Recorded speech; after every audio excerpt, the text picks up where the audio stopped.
आणि तुमच्या छातीवर चढून अयोध्येमध्ये राम मंदिर बनवलं, तारीखही सांगितली। 22 जानेवारीला हिम्मत असेल तर अयोध्येमध्ये या, तुम्हालाही रामाचं मंदिर काय आहे ते दाखव, वक्तव्य केले राज्याचे उपमुख्यमंत्री देवेंद्र फडणवीस यांनी। बाबरीचं घुमट कोसळताच ते पळून गेले आणि छाताडाची भाषा करतायत असा पलटवार संजय राऊत आणि सचिन अहिर यांनी फडणवीसांवर केलाय।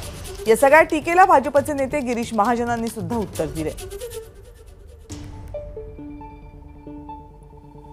हे डरपोक सगळे बाबरीचे घुमट कोसळतात पळून जाणारे लोक आम्हाला कसले चॅलेंज करतात?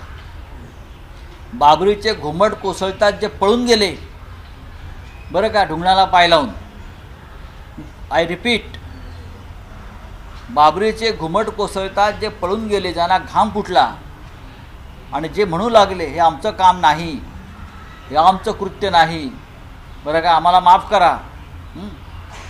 तेव्हा बाळासाहेब ठाकरेंनी, तेव्हा तुमची हिम्मत कुठे गेली होती? तेव्हा तुमची ती छाताडं कुठे गेली होती? तेव्हा ती किती इंचाची होती आम्हाला माहीत नाही। तेव्हाची छाताडं तुमची आता फुगली असतील सत्तेमुळे। आता 56 इंच, 58 इंच, 60 इंच आत्ता झाली असती, पण तेव्हा तुमची छाताडं कुठे होती? हे बघा शिवसेनेची अवस्था काय झालेली आहे, आणि याला सर्वस्वी कारण मी सांगेल की संजय राऊत आहेत। तुमच्याकडे 55 पैकी झालं 8-10 लोक राहिलेले नाहीत, तुमच्याकडे आता खासदार राहिलेले नाहीत।